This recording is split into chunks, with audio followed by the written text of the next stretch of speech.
Outsiders is made possible by grants from the Dennis A. Hunt Fund at USC Annenberg Center for Health Journalism, Studio to Be Seattle, and Jim and Bearda Falconer of Seattle. A warning, this episode has some adult language.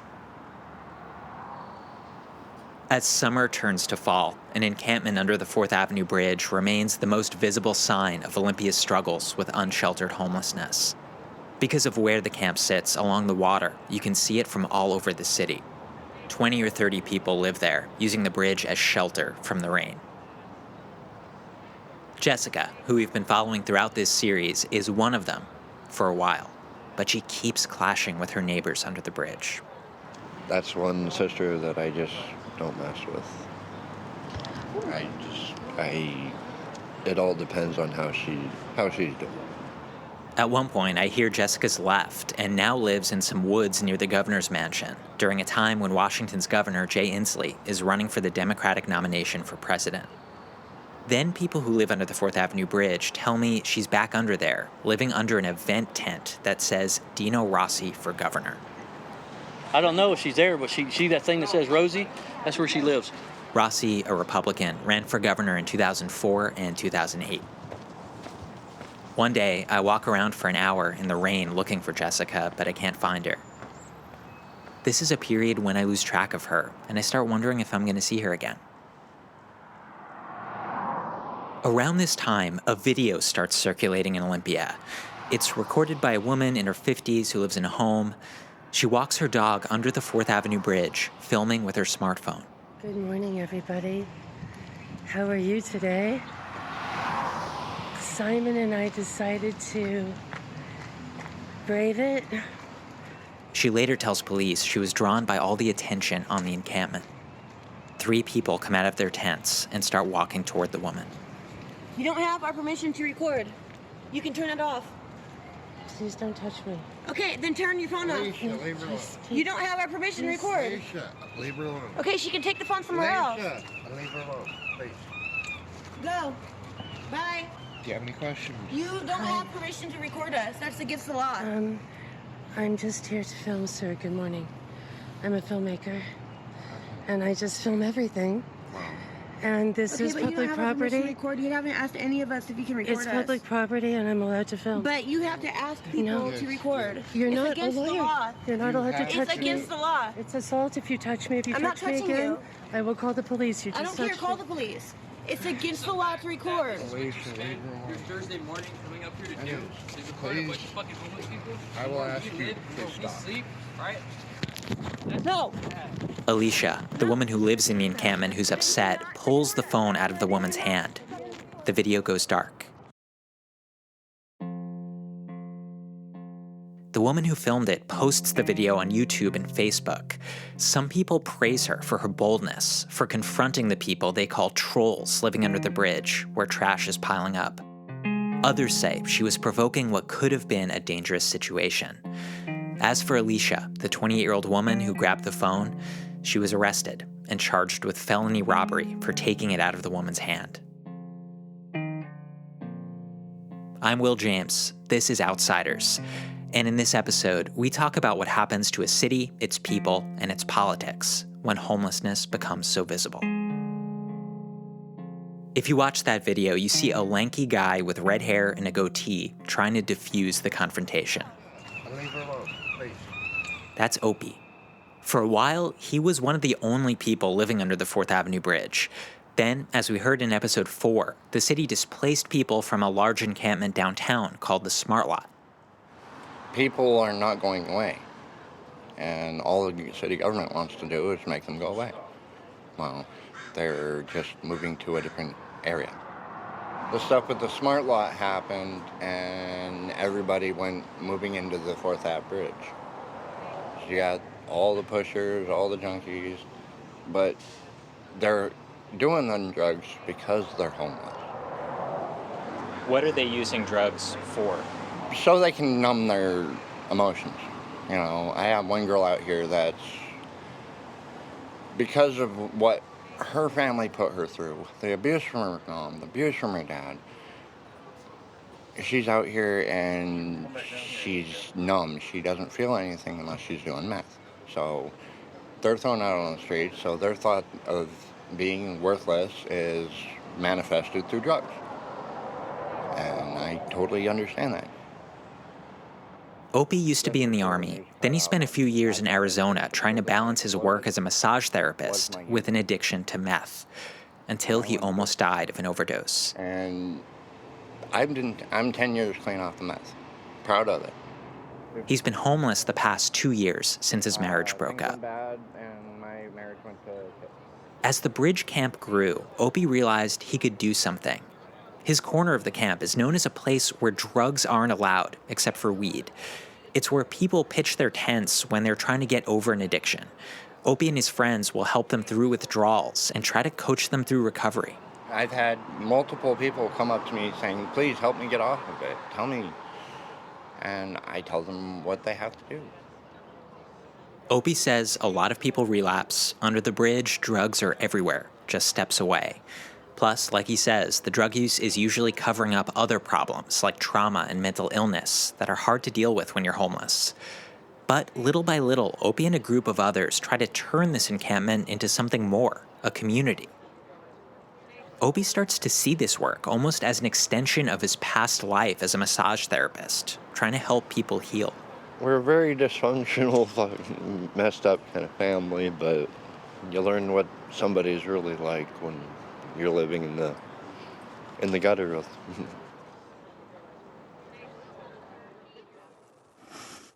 Olympia is a beautiful city with the potential to have a thriving downtown. But the beauty is being stripped away by certain individuals that are causing more harm than good.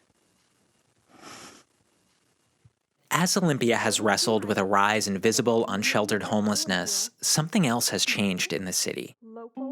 This change has happened mostly out of sight in people's homes and businesses, but once in a while, it's spilled into view. And now I'm scared. As a business owner, I feel liable for my staff and my clients. They're scared.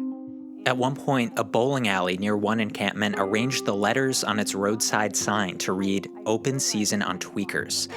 That's derogatory slang for people who use meth. The bullying and cowardly actions on all sides of this conversation are unacceptable.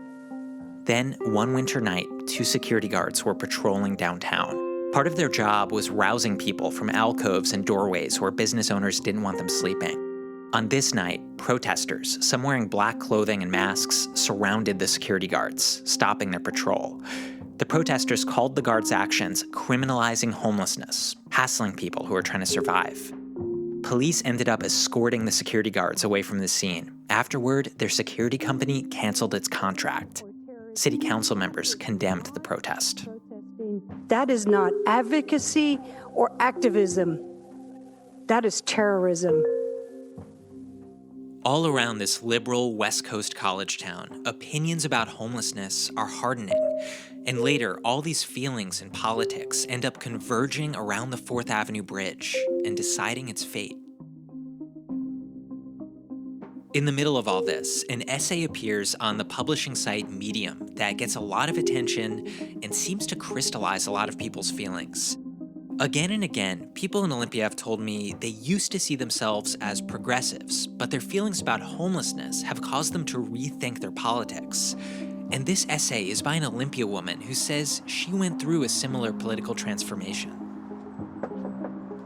I went to visit that woman, and I was joined by Seattle Times Project Homeless reporter Sydney Brownstone. The title of this piece on Medium is "The Real Crisis in Olympia is Not Homelessness. Tolerance for Harm is Destroying Our City." It's by a woman named Candace Mercer from Olympia. I think it's had about 60,000 views and maybe 15,000 reads. And I'm a writer with no platform, so it reached pretty hard and it spread around the country. I got mail messages from Hawaii, from Austin, from all over. How do you describe Candace's thesis in this article? I think her ultimate point is that Olympia is too permissive when it comes to behavior she sees as harmful or antisocial. I have identified as a hard left progressive most of my time here in Olympia. I believe in progressive values, human rights. But I think it's a problem of social norms, and that in the name of tolerating and trying to be nice, we're allowing certain social norms to decay. And some of those This is someone who seemed to embody some of the ideals that Olympia has around leftist activism. And because of her credibility in that scene or that community, she's speaking about homelessness. It doesn't come from the usual corners. She's kind of an unlikely messenger. Candace does not live in a gated community. She lives in a small, quirky, cozy house in the woods. She's an artist, and her house kind of reflects that with mannequins and knickknacks. Candace is also an unlikely messenger around drugs because she freely acknowledges that she's done a bunch of drugs. She's not a Puritan when it comes to these things, but she does think that some taboos against drugs exist for a good reason. Do you think, smoking meth or shooting heroin, do you think that's a moral issue? It's such a hard question because I come from the artist world and I'm very libertarian about drugs. I've used drugs, almost every drug, and I feel strongly about a person's sovereignty over their own body and what they do with it. On the other hand, where the moral issue comes in, I think, with using harder drugs is that it's affecting the world beyond just your body. It affects your family, your ecosystem, all your loved ones get drawn in. And then if you start doing things like stealing to support your habit, then you're harming your community. So I think there is a moral aspect when you get to you can tell that she maybe at one point identified herself as an outsider, someone who's a little bit radical, someone who's weird, someone who's into art, someone who isn't afraid to play with taboo and breaking certain norms and that kind of thing. I'm from New York, and so I was always one of those people that was kind of mocking the people who were afraid to go downtown, like, oh, come on, it's just some different looking people. I never felt unsafe in Olympia up to about 2.5, 3 years ago. And now I'm having to go back to living the way I had to live when I was in the city, being constantly on alert, having situational awareness when I'm walking downtown. How does someone go from an artist and a self-identified progressive activist to an evangelist for personal responsibility? Candace's political transformation started when she moved into this house. When she first moved into the house about 5 years ago, she noticed that there were a couple of homeless men in the woods behind her. What you might call stereotypical homeless guy, older, middle-aged, probably disabled, probably drinking. We knew they were there, but they kept down low. They had dug garbage pits for their garbage, and they didn't cause any problems. And so it was kind of live and let live, and everything, was copacetic.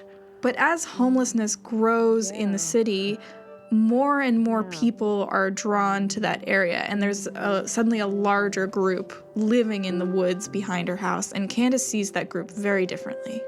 The difference in the neighborhood was immediate and apparent. I had 50 people going by my house every day.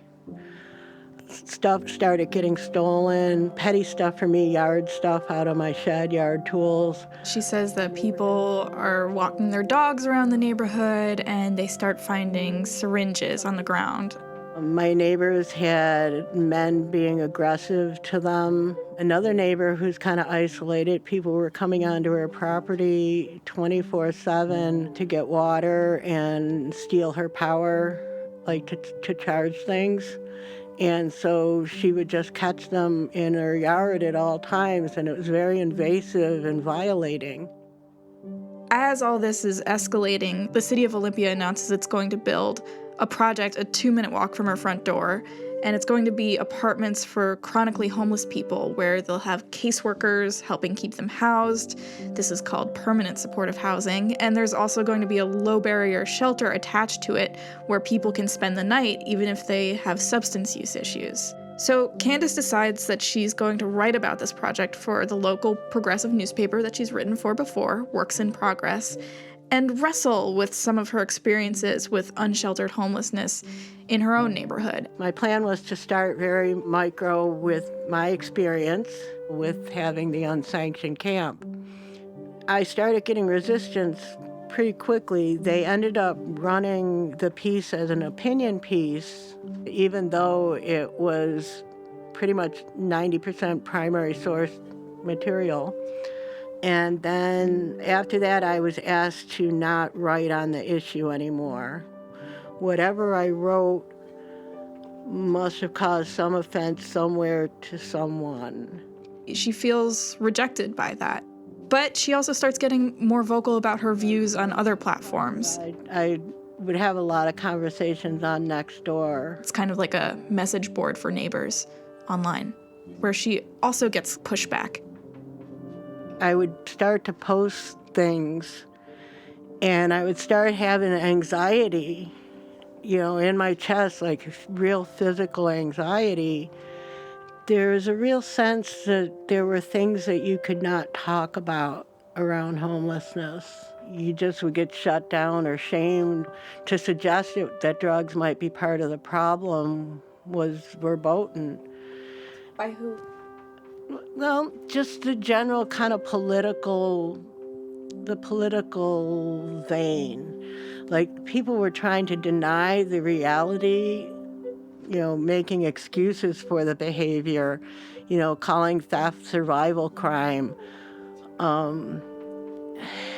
It still kind of mystifies me how people will give moral exemption to the people that are causing harm in our city. And she also describes this one particular interaction she has with someone who is homeless that leaves her kind of wrestling with the idea of what the homelessness crisis means. I'm at the 62 bus stop. I ride the 62, so I run into a lot of homeless people, and we strike up conversations and we talk. And, he said he was living down at the mitigation site, and he didn't ask me for any help, but in our discussions, I realized, hey, there's some things I could help him with. I take some cold medicine down to him and some vitamins. And so I did. So I take him to the mitigation site, and I find him.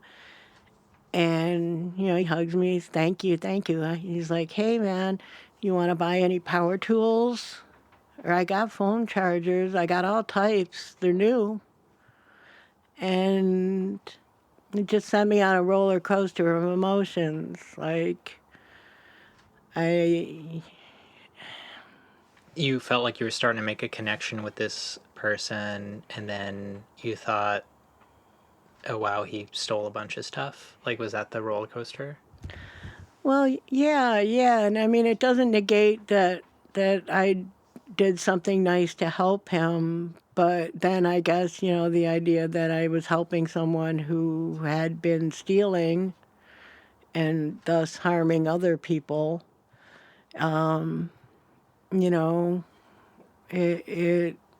emotionally hard to reconcile.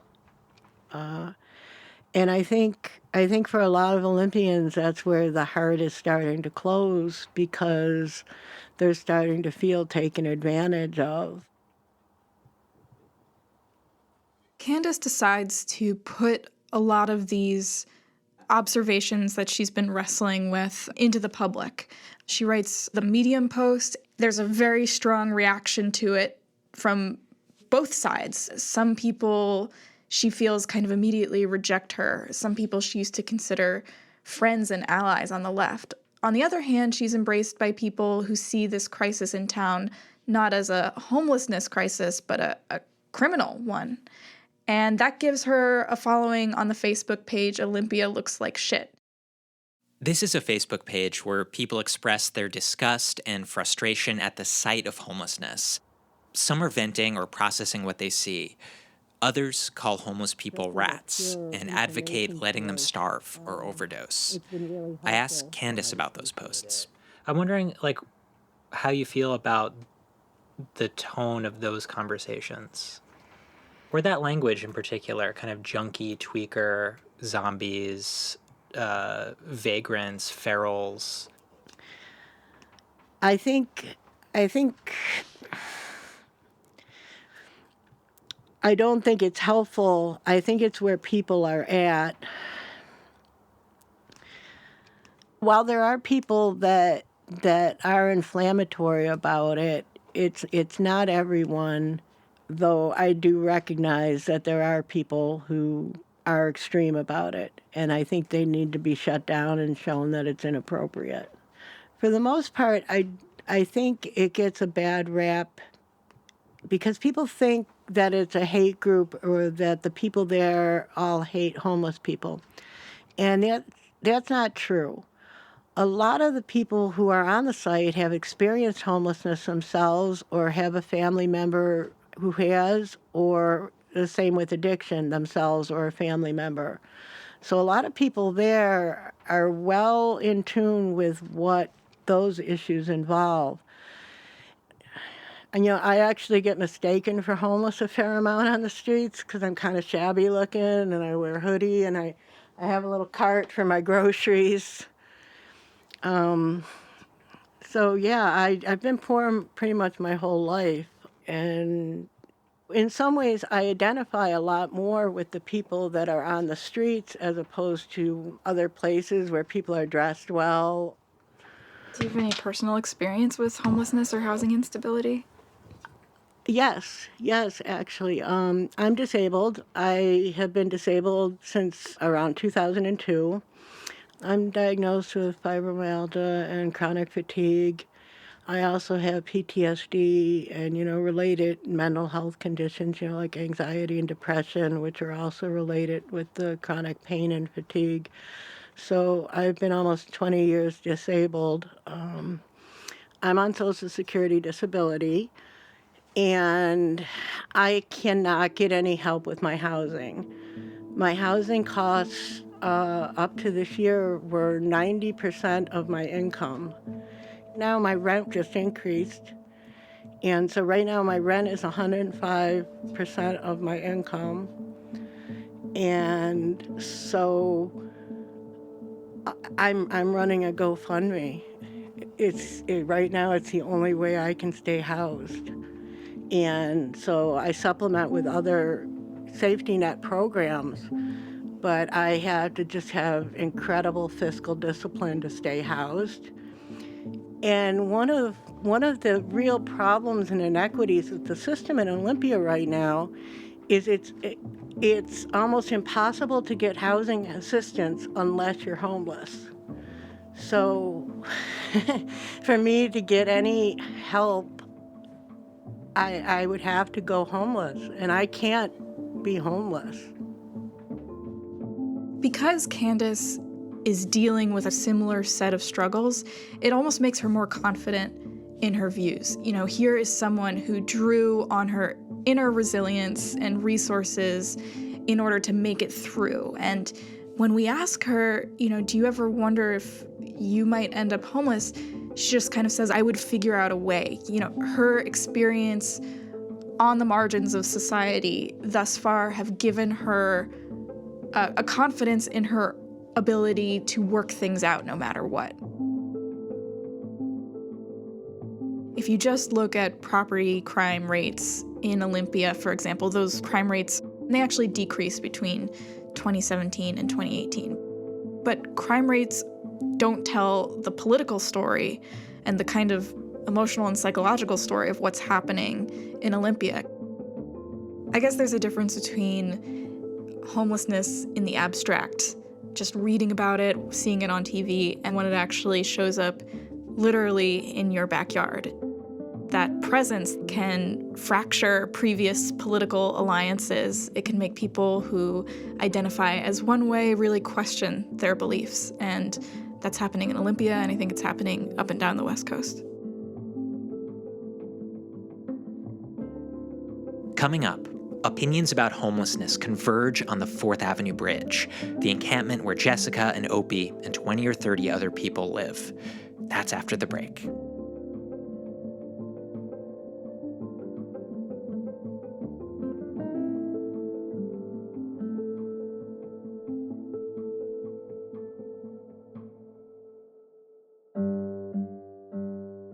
Hi, I'm Bethany Denton. I'm the editor and mix engineer for Outsiders. And I work with a lot of complicated tape in this series, both in terms of content and also in terms of sound quality. A lot of interviews were recorded next to bus stations and freeways and under bridges. And it's my job to make sure that people's voices come through clearly. It's challenging, but it's worth it to be able to put you, the listener, on the ground with people living unsheltered. Here are a few ways you can help support this kind of long-form, sound-rich storytelling. First, rate and review Outsiders on Apple Podcasts. Second, subscribe to the Seattle Times and make a monthly donation to KNKX. There are links that will help you do all of this in the episode description. We couldn't do this work without our listeners and readers, so thank you.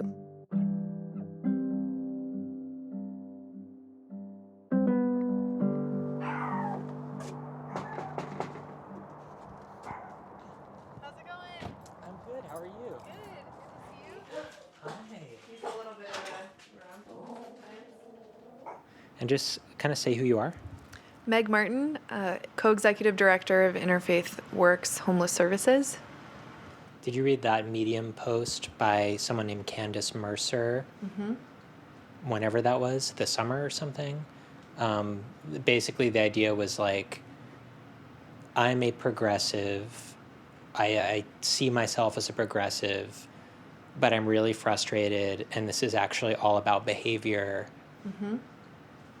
I'm just trying to figure out what it is I actually want to say with this.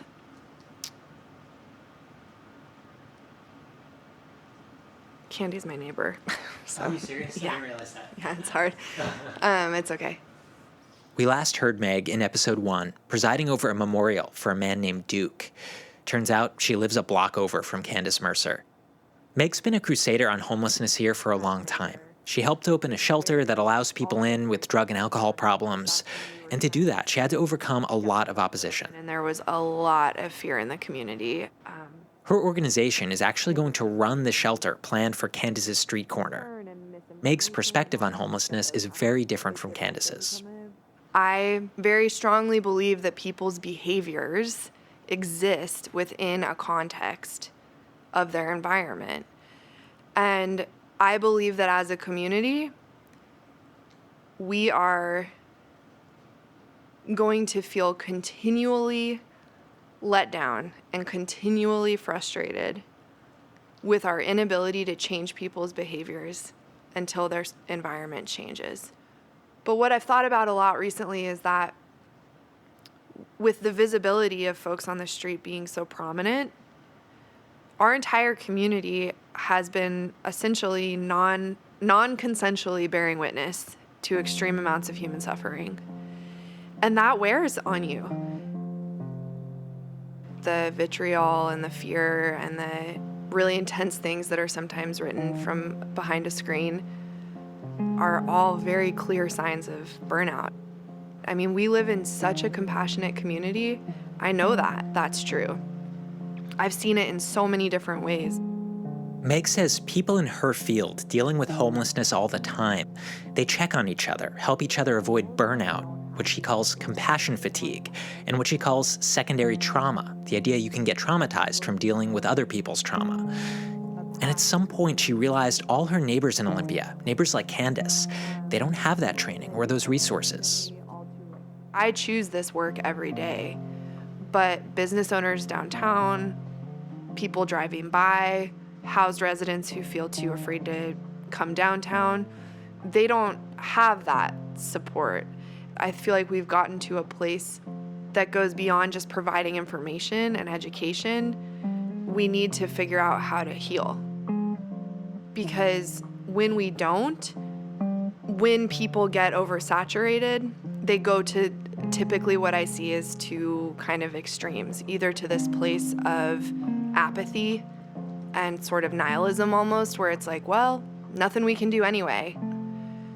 Or to this place of intense rigidity where it's like, I feel out of control, so I'm going to control whatever it is that I can. It's a very natural human response, and if we don't see that for what it is, which is that our community needs support, then we're going to continue down this path of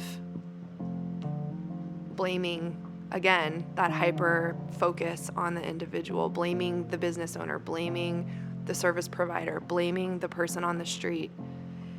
And what that does is it stalls progress on any of these structural issues that are actually going to get us out of this mess. Meg's saying these opinions are more than just people spouting off online. They affect policy. They'll affect Olympia's future.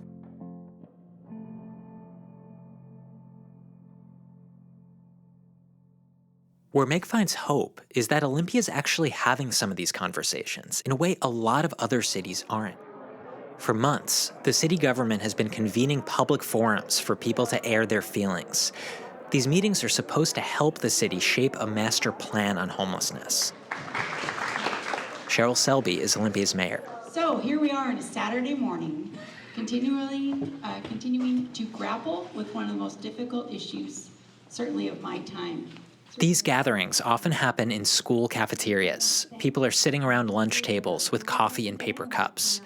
What's clear at these meetings is how many people in town have been drafted into responding to homelessness, like unofficial and sometimes unwilling social workers, just like Meg said. Bus drivers, librarians, baristas. How old are you? I'm 23. You're 23. Yeah.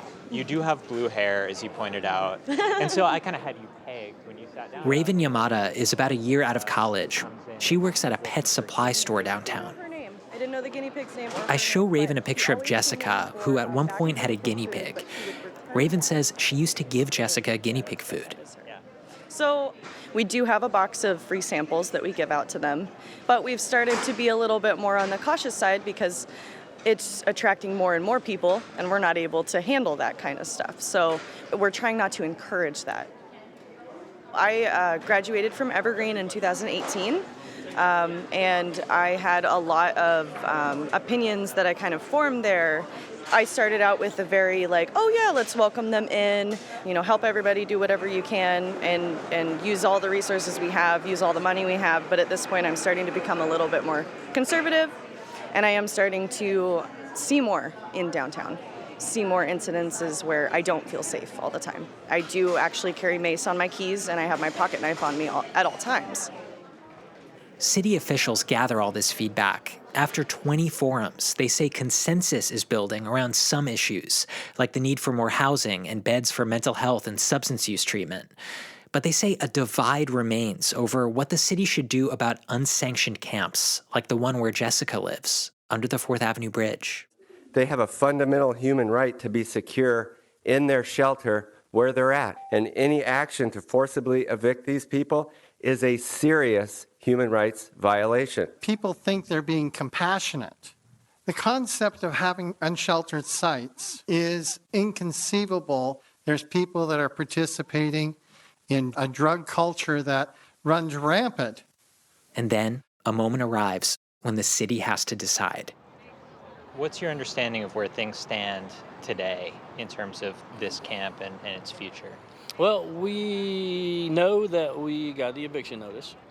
For a while, the city tolerated the encampment at the bridge. City employees brought in portable toilets and a dumpster. They talked about creating a second mitigation site for the people here, keeping this community together in a new tent city. But the plans fell apart.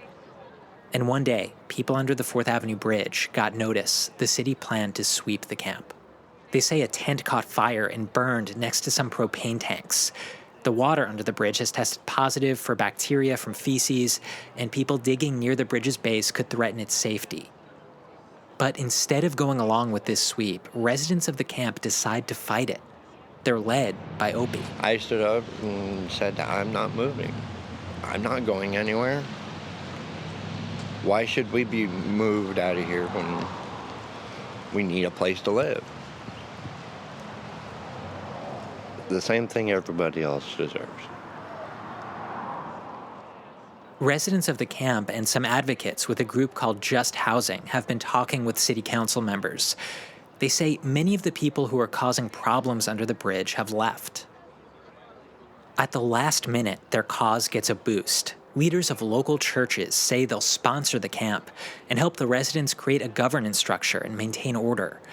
It all comes down to a city council meeting the night before the sweep is scheduled to happen. If the eviction does happen, do you know what time tomorrow it'll happen? Yeah, they will be here starting around 5 o'clock. They'll bring the dumpsters. 5 in the morning, they'll bring the dumpsters and stuff. And then about 8:30, 9 o'clock is when they'll start with the actual procedure. Elvis lives under the 4th Avenue Bridge and helps Opie manage the camp. We've been trying to push, fight, and everything else. And right now, hopefully, when we go to this meeting tonight, the eviction will be pulled. But it's not 100% sure. It's not, we don't know. It could be a 50-50 chance. They could go one way and pull it, and then they could go another and go ahead with the eviction. When you talk to the council about trying to stop the sweep, what message do you tell them about why it's important you stay here? Because this is our home. This is our family. This is our community. I mean, you wouldn't kick out a whole neighborhood for one stupid person's stuff, now would you? Exactly. And what they're trying to do is they're trying to destroy a whole neighborhood. While all this is happening, there's a race for mayor going on in Olympia, and 2 of the people on the city council are facing off against each other. A lot of voters see this race as a referendum on how the city is handling homelessness. Homelessness is definitely, I think, one of the biggest issues in our community and how to address it. It just has appeared to be almost exponential over the last few years. Well, as you heard today, homelessness is the #1 issue in Olympia. I consider myself really liberal, but when I watch who's being elected and the way they talk about things, the thing that comes to my mind, those liberals. I mean, and so they're so liberal that it feels like we're afraid to hurt people's feelings and talk about the realities. So, I mean, I'm very empathetic, and I'm also realize that I'm afraid, and that's not good either. Both candidates for mayor are trying to balance all the feelings in Olympia, that empathy and that fear. The current mayor, Cheryl Selby, who's running for re-election, used to own a boutique downtown. I sold women's active sportswear and travel clothing. My tagline was "Style for your active life." And her opponent, Nathaniel Jones, used to work for the state, overseeing the Capitol campus, which is in Olympia.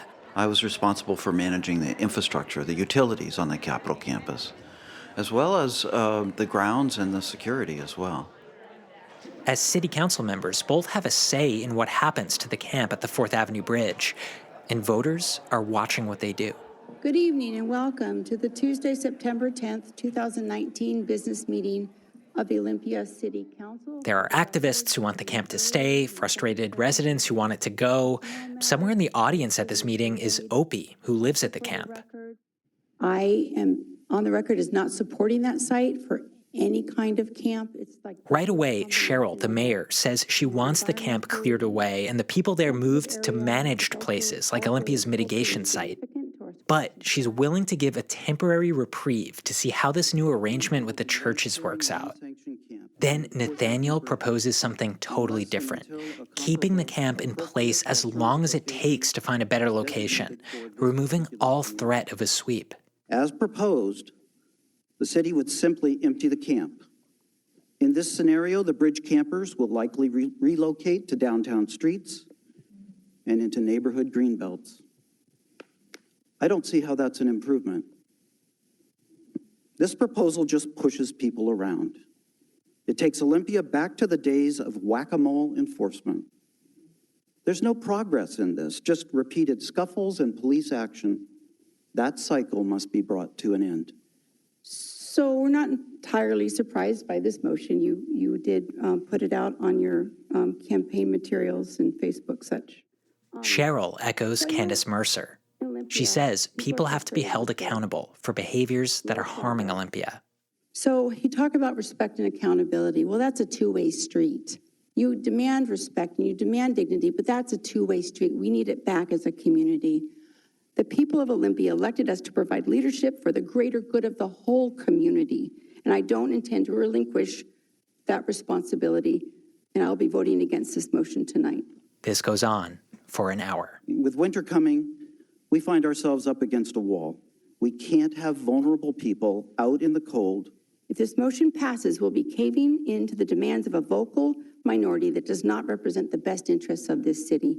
You don't reward a toddler in the candy aisle for throwing a fit. Then it's time to vote.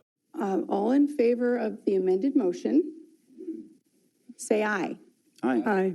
Opposed? Nay. Cheryl's the only one to vote no. Nathaniel's plan passes. The bridge camp is saved until the city finds a better site. Opie walks up to the podium. I'm Opie, and I want to thank Bill. I want to thank the city council. I'm hoping to work with you to better our community. Thank you very much from the bottom of my heart. Candace Mercer's next article comes out a month later. It's titled, Olympia Prioritizes 4th Avenue Bridge Homeless Encampment Over Community. She writes favorably about the mayor's dissenting vote. Cheryl goes on to beat Nathaniel and win re-election. And the people living under the 4th Avenue Bridge settle in and get ready to work with church leaders to create a system for keeping order. But months later, I'm still thinking about a moment from that hour-long debate over the fate of the camp. The future is going to be radically different than the past, and that future is now. It's not from either of those mayoral candidates who are fighting it out. It's from another city council member, Renata Rollins. When I look at these informal encampments that exist across our community and across the country, that's the future with the kind of wealth extraction that we have in this economy. And I see them not so much as unsanctioned encampments, but informal settlements or informal communities, which is really normal in countries that have a wealth divide like ours does. For nearly a year, Olympia's been trying to invent new ways to respond to unsheltered homelessness and solve the problem of these unsanctioned camps. But Renata's saying this is bigger than Olympia. I think people that we call homeless people might be better regarded as internally displaced persons, which is a very normal thing in countries with a lot of poverty, with wealth divide, with other turmoil and injustices. There's a pipeline to the streets that's getting wider and wider, and more people are getting kicked in. And what's driving that, the data shows, is eviction, housing costs, and jail. She's saying this might be a new normal. For many reasons, the future is going to be radically different than the past, and I believe we need to support policies and practices and solutions that are practicing for that radically different future, which is already here. Later, we revisit the question we asked at the very beginning of this series. Can Olympia point to a way forward on homelessness? But first, we take time to address a couple questions that keep coming up. Questions that are so complicated they require some space to explore. One of them is whether Olympia is a magnet for homeless people. That's next on Outsiders.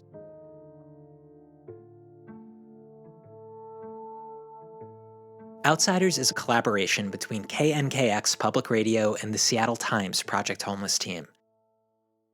This episode was reported and written by Sydney Brownstone with me, Will James. Our editors are Aaron Hennessy and Bethany Denton, who's also our mix engineer. Additional editing by Anna Sussman. Our music is from Blue Dot Sessions. Thanks to Viana Davila and Scott Greenstone of Project Homeless at the Seattle Times, KNKX Director of Content Matt Martinez, and Digital Content Manager Kari Plogue. Parker Miles Blome took photos for the project. Adrian Flores designed our logo. Special thanks to Nick Eaton and Emily Ang of the Seattle Times, who made OutsidersPodcast.org. I'm Will James. Thank you for listening.